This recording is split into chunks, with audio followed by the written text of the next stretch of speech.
Story 1. GF admitted to letting a coworker finger her 4 months into our 1.5 year relationship. I kinda don't know how to feel about my GF. Title is a little misleading because there's more to it than that. 4 months into our relationship we almost broke up for various reasons, and I said let's at least work it out, and if the issues continue, we'll stop. So, we didn't break up. Fast forward to today. We broke up 2 weeks ago for like literally 1 day, and she decided it was extreme, so we got immediately back together. However, today she admitted to me that during our first breakup she was with her coworker who she used to like. She claims that he told her he felt hurt she chose me over him, but that he still wanted sex. He asked if he could finger her. She says that she felt bad for hurting him and felt like she owed him but didn't really want to be fingered, but didn't say no. She just kinda allegedly hoped he would since she didn't want to. She told him to stop and that was it apparently. Thing is, we never actually broke up during that time. We talked about it but didn't do it, and she claimed to remember differently. On top of that, she admitted that she lied about how many sexual partners she had prior to me, which apparently was just 2 partners instead of the one she told me about. I really don't know how to feel. I feel weird. I know I'm hurt, but I don't feel like crying or anything. I just feel done, I guess. I don't know what to do. Should I try to forgive her and attempt couples therapy? My trust is really kinda broken. Not just because she kept this hidden, but the partner thing too. I don't really care about how many people she's been with, but the fact she lied just has me wondering what else she hasn't admitted to. For more context, for some time, she got really insecure about me cheating. She hated that I followed my ex and that I liked some Phoebe Bridgers pictures on Instagram like months before she even mentioned them. Yet, she's still friends with the guy who fingered her and literally asked me if it was okay if she got him a Christmas gift. To be honest, before I learned about this, I had no fears about the coworker. He seemed like a nice guy, but now I feel like he used her. I feel sick. I don't know what to do. Please help. Reader comment. Please do yourself a favor and get rid of her. She lies and cheats and will never change. She wants to stay friends with him and buy him a present. Man, that is insane. Original poster. According to her, they aren't friends. They just run into each other at work sometimes and chat every once in a while. Kinda hard to believe, it's just that as much as she claims there isn't. Reader comment. I'm sorry to say this, but he didn't use her. She allowed it to happen. I understand she was sexual assaulted as a kid, but you are making excuses for her because you care. She is still able to verbalize her discomfort. And she could have said no, which she states she did after the fact, which is suspicious. I don't believe she is being entirely truthful. Out of the year you have been together, when you wanted to have sex, has she said no to you? If she has, why has she been able to say no to you but not him? And as I said before, besides that, if she felt in any way used or violated, she wouldn't be buying him gifts, she would stay away from him. Original poster. I'm aware she allowed it to happen. Bad wording on my part. I'm just saying I have the image in my head of her lying back and getting used. She's never said no to me. If she were assaulted, it sounds like to me she doesn't know it, but that's just hypothesizing something I can't prove. Reader comment. Not to mention, once she was in a relationship with you, she should have shut that conversation down immediately when he brought up choosing you over him. It shouldn't have even gotten to that stage. My genuine advice is, if you want to forgive her and move on from this, seek couples counseling, otherwise you deserve better, and move. Original poster. That's what I told her, but according to her it was during a time we were broken up and she didn't know if we would get back together. Ticker is that we never broke up, so WTF her brain is telling her. Probably at the moment she was just unsure herself if she wanted to stay in the relationship, so she did but didn't want to mention that, so she tried to pass it off as we were broken up. Story 2. My wife wants to take a break from our marriage. I am also M. I need your opinion here please. I am married to F for about a year now. We have been in a relationship for about 6 years now. At the beginning of the relationship, I used to have problems due to my previous overconsumption of pornography and self-touching. She was being hysterical about it, claiming that I don't love her, I might be gay, I might have a mistress. At the same time, she would shout at me, say that she needs someone who would want her sexually, etc., etc. This became for me a self-fulfilling prophecy where I would be scared to go into bed, and I would sweat in fear.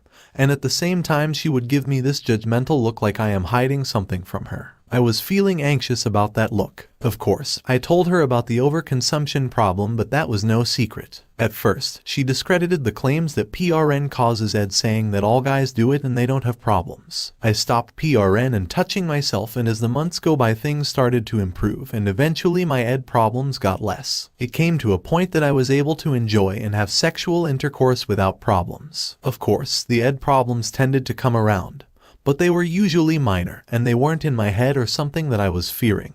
Fast forward to a few months ago, I was really tired, and I was with a flu a few days before. She wanted to have sex. At first my erection was okay, but then it slowly started to become soft, and all the drama mentioned in the first paragraph came again. Of course, since a few months ago I still have managed to have perfect erections from time to time, but the stress is killing me.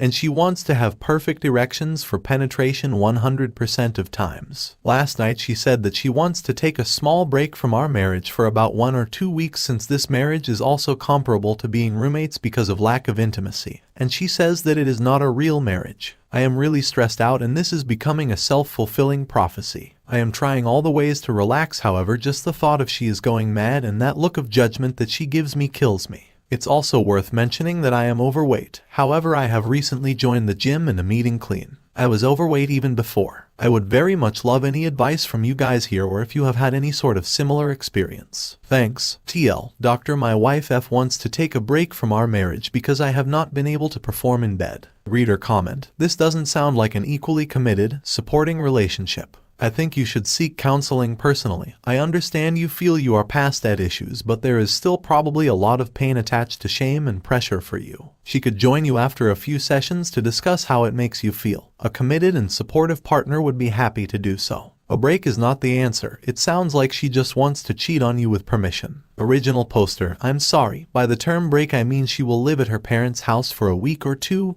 and not at ours. Reader comment. Maybe think about other kinds of sex rather than just penetrative to make her feel wanted. Don't you ever go down on her. She also needs to work on her self-esteem. See, an organized doesn't always need a full election. Maybe try seeking a sex therapist. Original poster. I have tried others, even fingering her. But she says that that is not real sex and only penetrative, which puts a lot of pressure in me. Reader comment. She is right on expectations. She is wrong on how she approaches the issue. Sorry. Original poster. Thank you all for all the support. I do have to mention that English is not my first language, so by break it also means space, since she wants to go at her parents' house. Story 3. My wife has been ignoring me since our child was born, and it's been 10 years. I normally don't ask for advice on internet, but my wife refused therapy and I don't know what else to do. I will try to be as exhaustive as possible. Before our son, Mike, was born, me and my wife, Andrea, were inseparable. We used to do everything together, support each other in time of need, and enjoy each other's company in everyday events. After 6 years together, we had our child, Mike. While Andrea was pregnant, we always discussed about the thousands of things we wanted to do as a family. Problem is that after Mike was born, I was basically excluded from all these things. I had an abusive father, so I promised myself I would try to be the best father possible for my son. In the first few months, Andrea was in maternity leave while I kept working. I work 7 minutes 15 5 days a week, so every day I got out of work, went home, and took care of Mike while my wife got some rest. Then I cook dinner and help around the house. I keep this routine even now, except now I sometimes take 1 hour to run some errands. After her maternity leave ended, I asked her what she wanted to do, go back to work or be a som, and she decided to go back to work. So my mom started taking care of Mike while we were working. During the first 2 years I noticed my wife was distancing herself from me. We had no us time and she was always a bit cold with me. I tried to ask if there was something wrong, but she said everything was fine. Things got really weird once Mike started going to kindergarten. It wouldn't be rare for me to there to pick him up, only to find out my wife had already gone in my place without saying anything. I would call but nobody would answer, and once they got home, her excuse was that she wanted some alone time with Mike, and she had turned off her phone. It happened so many times that one of the teachers started asking me if we were divorced and had trouble deciding who had to pick Mike up. She became colder as the years passed. I would wake up during the weekend only to find that she took Mike out without even waking me up.